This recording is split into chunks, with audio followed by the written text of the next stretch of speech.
একটা রাজনীতির সংস্কৃতি আমরা দেশে চালু করব 5 আগস্টের পরে, কিন্তু আমরা দেখতে পেলাম সেই সংস্কৃতির স্বপ্নকে আগে একটা দল সে আমাদের বাড়া ভাতে ছাই সিটি দেখে চলে গেছে এখান থেকে। আপনারা দেখবেন রাজনৈতিক সহিংসতার মাধ্যমে শুধুমাত্র বিএনপি একজন কর্মী আরেকজনকে খুন করেছে, এই সংখ্যাটা 228 জন। পাশাপাশি টোটাল বিএনপির হাতে খুন হয়েছে আমাদের এখানে 231 জন। তার মধ্যে সর্বশেষ গাজীপুরে একজন নারীকে গলায় ছুরি দিয়ে আঘাত করে তাকে হত্যা করা হয়েছে। বিগত 1 বছরে 100-এর অধিক ধর্ষণের ঘটনা ঘটেছে, তার মধ্যে 88টি ঘটনার রিপোর্ট পত্রিকাতে প্রকাশিত হয়েছে। গত 1 তারিখে চট্টগ্রামে 7ম শ্রেণীর ছাত্রী, একটা ছোট আমাদের বোন, সেই বোনকে ছাত্রদল দলবদ্ধভাবে ধর্ষণ করেছে, একজন গ্রেপ্তারও সেখানে হয়েছে। পাঞ্জাবের জগতে একটি বিশ্বস্ত নাম শাবাব এথনিক ওয়্যার। আমরা চেয়েছিলাম সমাজ থেকে অপসংস্কৃতি, অন্যায়, অবিচার নির্মূল হয়ে যাবে। এই জন্য আমাদের শহীদরা জীবন দিয়েছেন। আমাদের অসংখ্য ভাইরা চোখে দেখতে পান না, পা নাই, হাত নাই, হসপিটালে এখনো কাতরাচ্ছেন। এই শহীদদের রক্তের দাগ না শুকানোর আগে আরেকটা দল নতুন করে এদেশের রক্তের রাজনীতি আবারও তারা শুরু করেছে।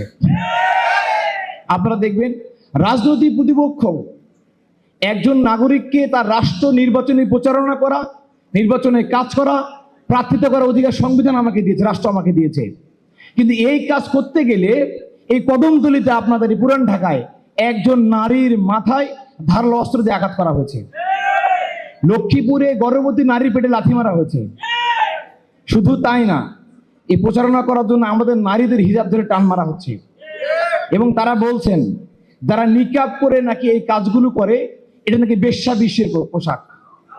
আপনি কল্পনা করতে পারেন মুসলমান যারা হচ্ছে আমাদের পোশাককে তারা অপমান করছে, পাশাপাশি নারীদেরকে লাগাতার তারা হেনস্থা করছে। যদি মনে করেন নারী হেনস্থা নতুন কোন ইতিহাস, তাহলে ভুল বলবেন।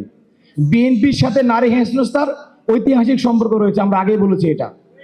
2001 সালে ক্ষমতা আসার পরে বিএনপির লোকেরা ভোলার চর ফ্যাশনে 200 জন হিন্দু নারীকে ধর্ষণ করেছে।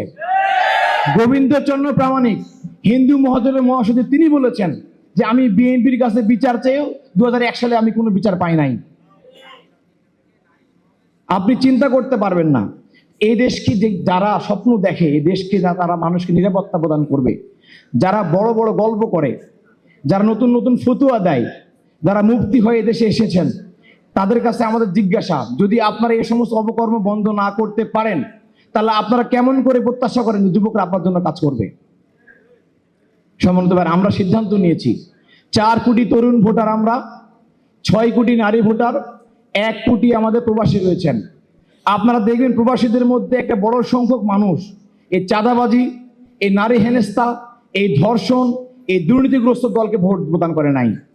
বিদেশে একটা উঠেছে, আপনারা দেখবেন মোর দেন 70% ভোট তারা 11 দলীয় জোটকে প্রদান করেছে, আলহামদুলিল্লাহ।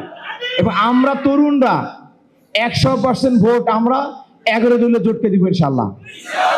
শুধু তাই নয়, নারীদেরকে যে হেনস্থা করা হয়েছে, আমার বিশ্বাস করেন জগন্নাথ বিশ্ববিদ্যালয়ে, ঢাকা বিশ্ববিদ্যালয় ডাকসু নির্বাচনে তারা বলেছে নারীরা শিবিরকে ভোট দিবে না। নারীরা সবচেয়ে বেশি আমাদেরকে ভোট দিয়েছে। এবং নারীদেরকে ভয় পেয়ে তারা যা শুরু করেছে, আমার মনে হয় 4 কোটি নারী ভোটারের মধ্যে, 6 কোটি নারী ভোটারের মধ্যে আশা করছি 5 কোটির অধিক নারী ভোটার আমাদেরকে ভোট দিবেন ইনশাআল্লাহ, আপনারা দেখবেন।